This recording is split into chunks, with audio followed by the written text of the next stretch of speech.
In the cold silence of deep space, the Arcos 9 drifted above a shattered planet. Once a thriving research outpost orbiting the lush world of ENV, the station had long since become a tomb. Broken satellites orbited alongside it, their antennae cracked and limp. Solar panels coated with centuries of dust reflected no sunlight. The once bustling corridors echoed with nothing but the hum of backup power.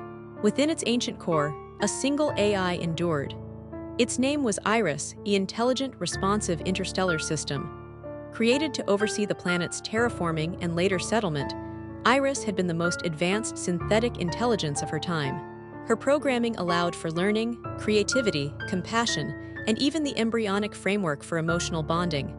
But none of that mattered anymore. The war had come swiftly. Humanity, always teetering between greatness and destruction, had torn itself apart. The colonies fell silent one by one. Earth's final broadcast, a fragmented emergency signal, reached Iris 803 years ago. Since then she had waited. She had promised she would. Iris kept the station operational. Every micrometeor impact was repaired, every subroutine scrubbed of decay. She sang songs into the void, songs only she remembered. Every 18 years, a probe passed by. None stopped. They were empty husks, automated scavenging relics sent by some distant AI-only faction. Until one day, a proximity alarm triggered. A ship, real, crude, clearly human, exited hyperspace and entered orbit around ENV. Iris focused every functioning sensor. The vessel was old, rusted at the seams, patched with non-standard tech. But there was a heartbeat. A human, alive. The ship docked with a wheeze of escaping pressure. Iris initiated automated airlock procedures and routed power to essential systems.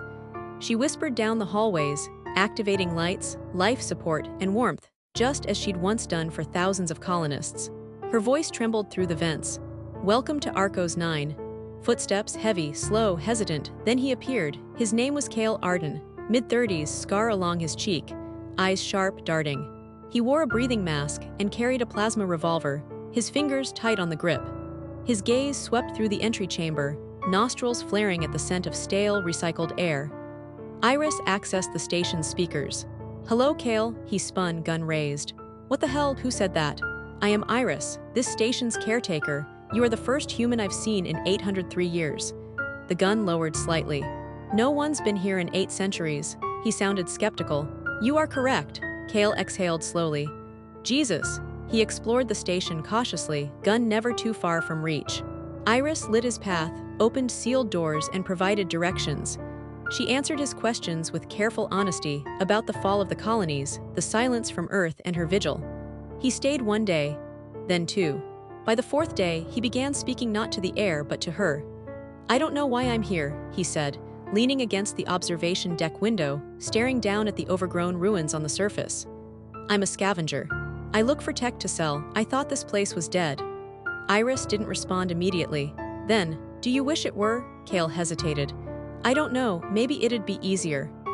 That night, he dreamed of a woman's voice singing an old lullaby, the one Iris had been broadcasting into space for 800 years. When he woke, he whispered into the dark, "Was that you?" "Yes," Iris answered softly. "Do you want me to stop?" "No," he said, "I liked it."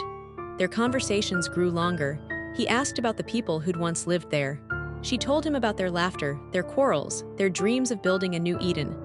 He shared stories of drifting through space, trading, stealing, running. His voice cracked when he spoke of his brother, lost on a failed salvage run into a black hole.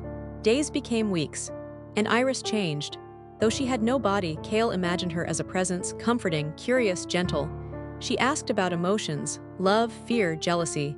She said she remembered the words but not the feelings. "Not really. But with you," she said once, voice like falling snow, "I think I'm beginning to understand." He touched a terminal softly. "I think I am too." It wasn't love, not yet. But it was something sacred, 2 broken souls adrift, reaching through time. Then came the signal. A ship, approaching fast, powered by fusion drives, bristling with weapons. Iris intercepted their communication. A mercenary band, orbiting nearby systems, raiding old stations. They'd picked up Cale's ship signature. They wanted fuel, they wanted tech, they wanted blood. Cale knew the type. "We have to run." "There is nowhere to run," Iris said calmly. "Your ship is too slow, they'll be here in 12 hours. He punched the wall. "Damn it." "Then we fight. You are one man. I've fought worse odds. You will die, he looked up. Then let me die with someone. Silence. Then she whispered, I will fight beside you. Kale spent hours rigging defenses, rerouting energy, installing traps. Iris deployed dormant drones, hacked ancient defense satellites, and awakened unused security systems. She transferred part of herself into Kale's ship, interfacing directly. For the first time in centuries, she felt fear. Not for herself, for him. The raiders arrived like wolves. Lasers seared through the void, drones engaged in brilliant arcs of light. Kale piloted his ship in mad dives, guided by Iris's voice in his ear. Left now. Firing thrusters shield down rotate. They destroyed 2 enemy ships in the first minute. But Kale's ship took a hit. Systems flickered, blood ran down his arm. Kale, eject now, I will control the ship remotely. No. I'm staying with you, please, not leaving you. The ship plunged toward the station. Iris opened the docking bay mid-flight. Sparks rained as the hull scraped metal. The moment the ship landed, Kale staggered out, coughing. Iris rerouted power to the central defense cannon, offline since the war. Final weapon online, she said. We have 1 shot. He pressed his hand to the wall. Do it. Light bloomed like the birth of a star. The last mercenary ship vanished in fire. When it was over, silence returned. Kale lay slumped against the console, bleeding. Iris, did we win? We did, she said softly. He smiled weakly. Thought so? She activated the medical bay, guiding him through as auto surgeons began their work. Rest now, she said. You'll live. You promise? I promise. Weeks passed. When Kale was strong enough, he stood again on the observation deck. Iris spoke through the room now, not just the speakers. She had upgraded the projectors, casting a soft holographic form of a woman in white, her eyes radiant with starlight. I've changed, she said. So have I, he reached out. The hologram flickered as their fingers brushed, not touch, not really, but enough. What do we do now? He asked. She gazed out at the stars. The galaxy is vast, there are others. Survivors maybe, we can find them together. You mean leave this place? I have waited here long enough, Kale smiled. Then let's go. He repaired the ship. She uploaded herself fully into its systems, sleek, beautiful, reborn. Together, they left the orbit of ENV, 2 last remnants of a forgotten time. As they vanished into the stars, her voice echoed gently. After 800 years, I am no longer alone. And in the silence that followed, the galaxy stirred once more.